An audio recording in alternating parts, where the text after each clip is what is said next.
Now, the cabinet reshuffle has come and gone, but we're looking tonight at a whole new department and a newly appointed Minister for Water and Sanitation and asking, are they fit for purpose given some of South Africa's water woes?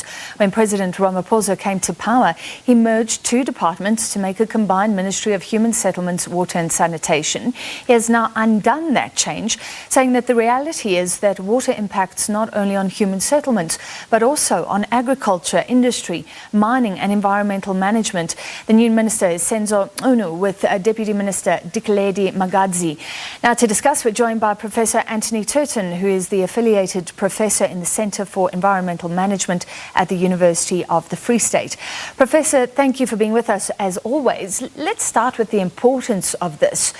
There are many municipalities that we know aren't managing water well, and look at the state of the Vaal River and other rivers as well. Are you expecting more issues to leak out, as it were? Are we talking about a few issues or potentially many in South Africa? Yes, good evening to you and the listeners. Firstly, I welcome this decision. I think it's a very wise decision. I think we're in a very difficult period of our history at the moment now, and we have to start moving towards almost a kind of thinking like government of national unity kind of stance. We have to start supporting and moving forward rather than nitpicking and dividing. The very important thing about water is that water is an economic enabler, and it was a bad decision in the first place to merge water with human settlements. They could never have worked in the first place. But nonetheless, that's all behind us now. The reality is that with our current legislation, the National Water Act brought into existence in 1998, that mandated certain environmental reserves, etc., in the rivers, is an unworkable act. We are simply unable to get the kind of economic growth and development that we require out of the act, and many parts of the act are simply unimplementable. We just no longer have the technical skills needed to do the kind of work required for certain of these water use licenses, etc. So I think the importance of water going forward now, it's a very complex ministry. The ministry is effectively bankrupt. It is many billions of rands in down the hole, and we require approximately, if we round out the numbers, I mean they're all big numbers, but let's round them out. We require approximately 1 trillion South African rand just to fix what's broken. Now, the question is, how are we going to get that 1 trillion rand from the fiscus that is shrinking and under severe pressure into the water sector? And of course, that ultimately is going to come down to a kind of public-private participation model going forward. And this is what I think we should all start thinking about now: the water as an economic enabler, and making the decision about, is capital good, bad, ugly or evil? Do we need it? Don't we need it? How are we going to get it into the system? Because we ultimately have to raise about 1 trillion rand to fix what's broken. Okay, so if this involves a lot of creative thinking to raise a lot of money, and even maybe changing the law there you suggested, is the new minister up to the task? I think here I would like to pay tribute to the Public-Private Growth Initiative, where that was created a couple of months ago, maybe even a year or two ago, by the recently deceased chairman of Toyota. The Public-Private Growth Initiative was brought about in order to create the enabling environment between the private sector and government to start making these things investable and to achieve 5% economic growth. Now, at the moment, we're nowhere near 5% economic growth, and if I mention that number, people will laugh at me. But the reality is we need to create at least 5% economic growth sustained for at least a decade if we are going to simply employ the born frees. Forget about the other people. So we have to start becoming aggressive. We have to start becoming ambitious.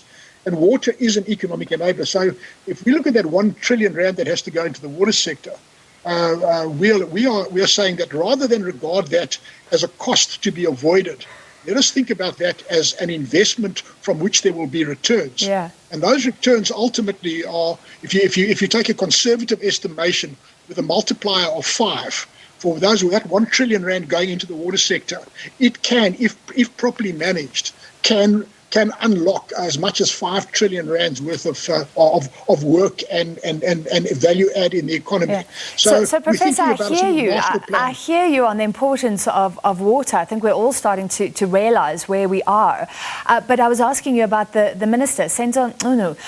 Is he fit for this ministry? Do you think he has the capability to do all this important work that you're talking about? Well, the reality is that the department is gutted. It's been purged of technical skills. It's it's mired in controversy. So it's absolutely a daunting task, without any question of doubt. But having said that, there are things that exist. For example, the Public-Private Growth Initiative has been brought about to support this. The Public-Private Growth Initiative is working very closely with the SA Business Water Chamber, of which I'm a member, and that chamber is working very closely with Treasury and the Presidency to create the enabling environment for this. So this is a support structure. This is the minister is not necessarily in there all on his own. There is a lot of technical expertise still left in the country, and that support structure through the chamber is available, and a considerable amount of thinking on the legal and on the financial management side of it has already been done to enable this public-private partnership. It's not a new invention that's just sort of coming out of left field. It's something that's been very, very well thought through. Yeah, but are we seeing the fruits? I mean, we've still got the Vaal sewage issue. Is that one of the bigger issues for a new minister to tackle? Well, the Vaal issue is a very important issue. If you consider that they've just thrown 1 billion rand at the Vaal, and they're no closer today to finding the solution than they were before they threw 1 billion rand, and they're about to throw another 1 billion rand at it. And that's the whole problem, you see, because there's been a loss of technical capacity. There's a technical engineering term known as a root cause analysis. No one's ever done a root cause analysis on the Vaal system.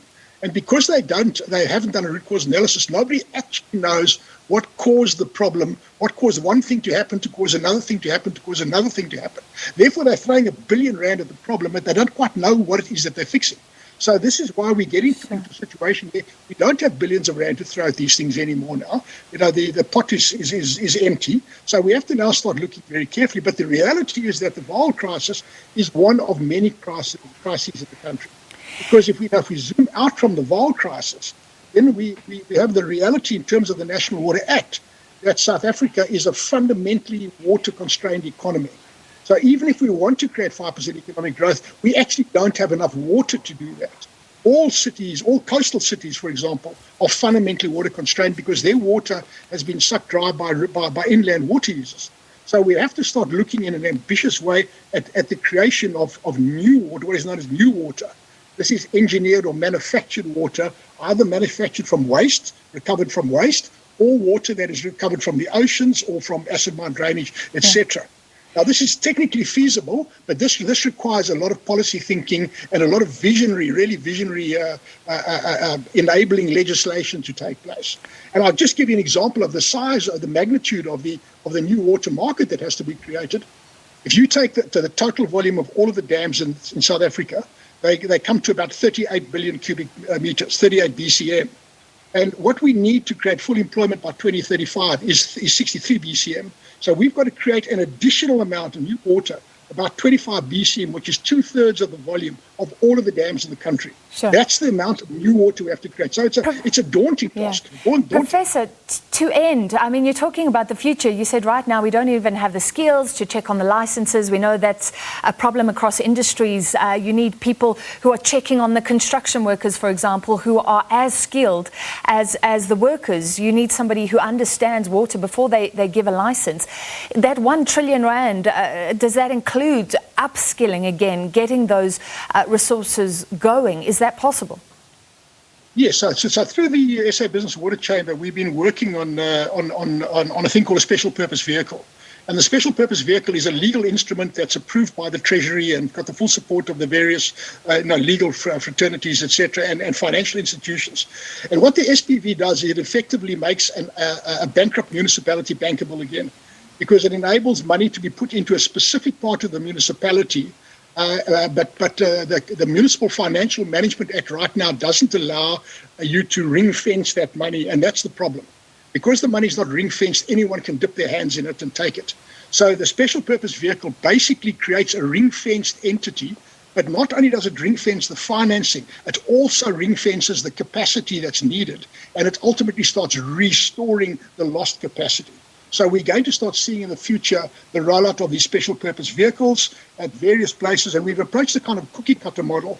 So the cookie cutter is that, once we've figured out how that thing works in terms of the legislation, we can simply roll it out across many boards fairly quickly.